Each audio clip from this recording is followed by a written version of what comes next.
80 शब्द प्रति मिनट की गति के लिए तैयार हो जाइए। रेडी।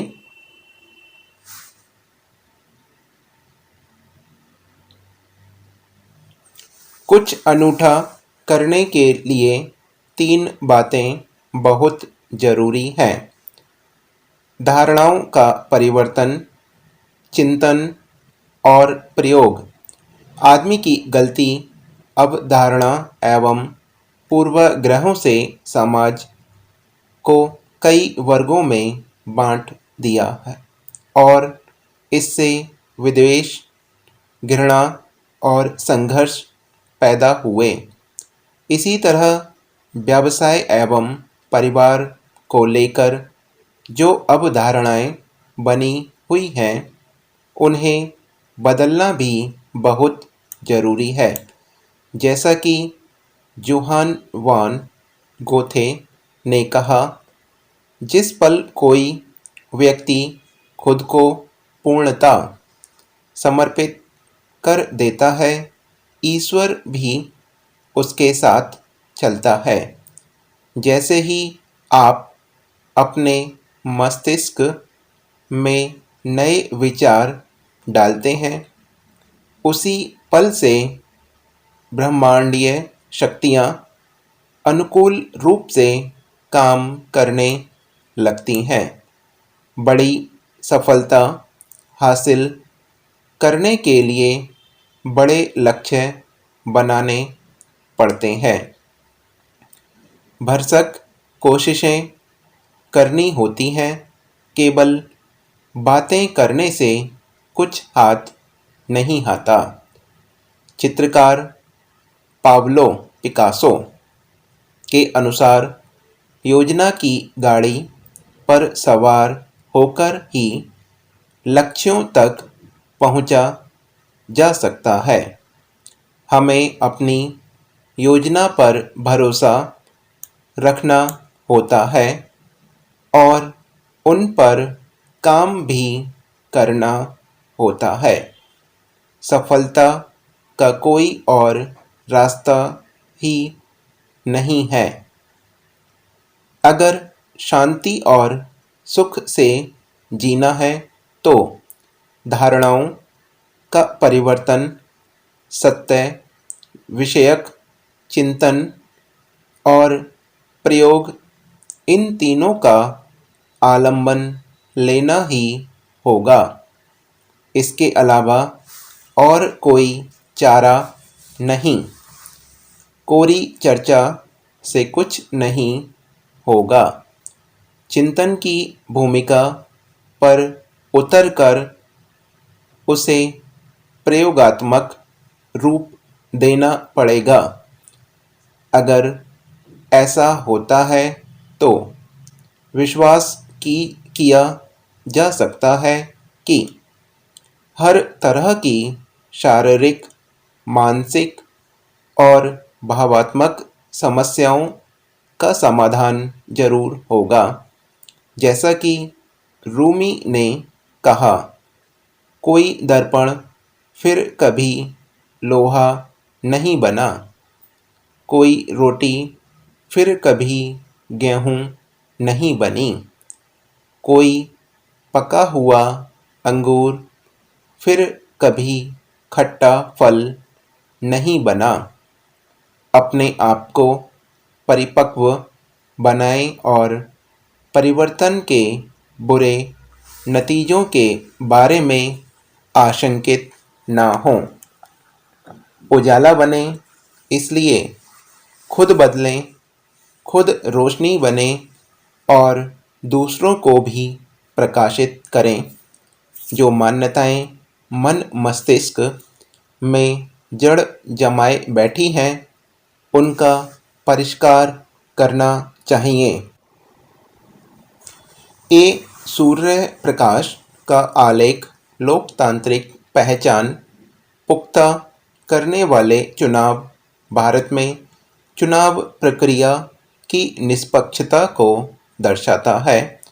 चुनाव नतीजे पराजित दल को कभी भी संतुष्ट नहीं कर सकते, विशेषकर तब जब जीत हार का अंतर बहुत कम हो।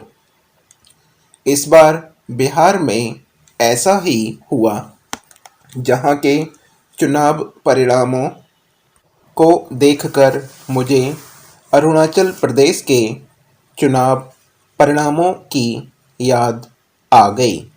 वहाँ भी जीत हार का अंतर काफ़ी कम रहा है, लेकिन अधिकतर सीटों पर कोई प्रश्न नहीं उठता।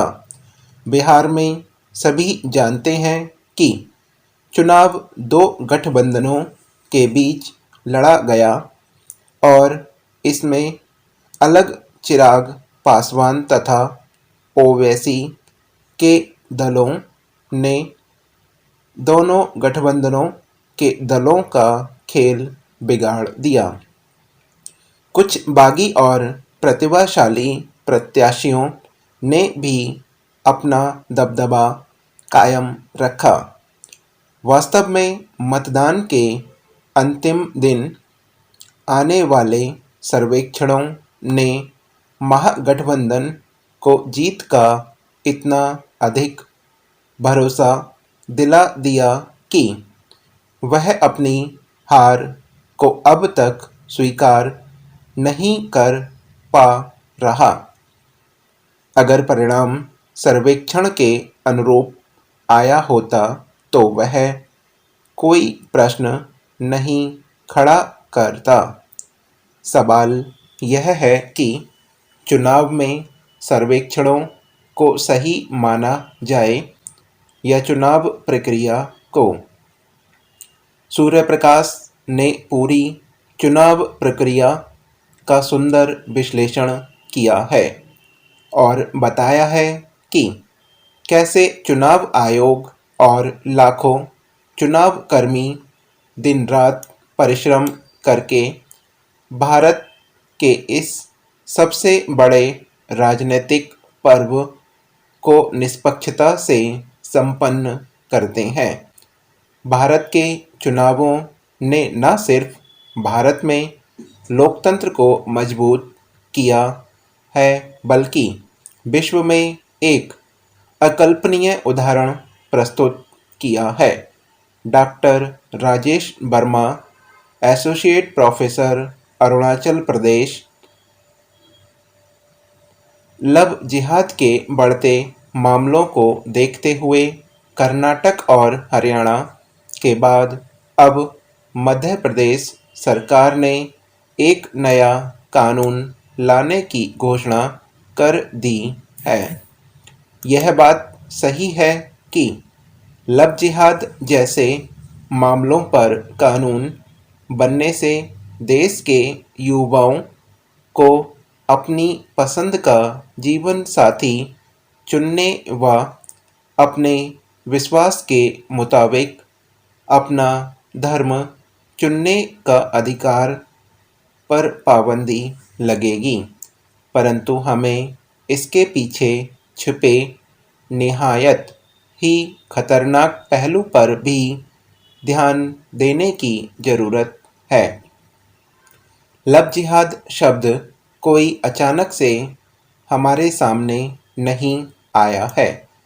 समाज को ऐसे मामलों से दो चार होना पड़ रहा है।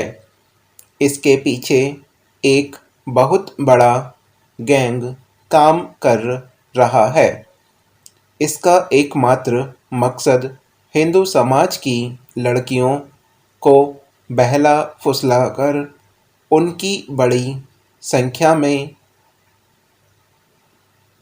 धर्मांतरण करना और एक विशेष संप्रदाय की ताकत को बढ़ाना है। कर्नाटक, केरल, हरियाणा और मध्य प्रदेश सहित भारत के कई राज्यों में लव जिहाद के बढ़ते मामले देखे गए हैं। लव जिहाद के नाम पर अपनी लाडली बेटियों को खोने वाला एक वह बड़ा तबका काफ़ी लंबे समय से इस विषय पर कठोर कानून बनाने की मांग करता रहा है।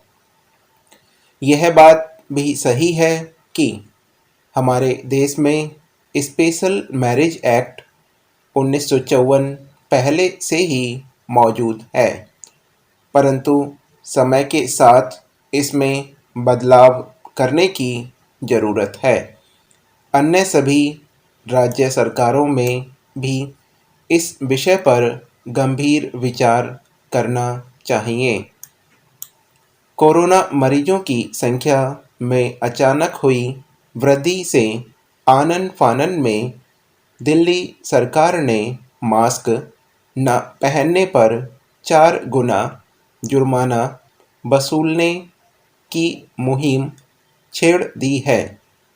त्योहारी सीजन शुरू होने से पहले ही दिल्ली के मशहूर और थोक बाजार में भीड़ ने अपनी दस्तक में यह दर्शा दिया था कि निकट भविष्य में इसके परिणाम क्या होंगे, लेकिन तब व्यापार में वापस लौट रही आर्थिक लहर की आड़ में प्रशासन ने जुर्माने और नियमों पर नरम रुख अपनाया और जनता ने भी सरकार द्वारा जारी कोरोना संबंधित सभी दिशा निर्देशों को ताक पर रख दिया।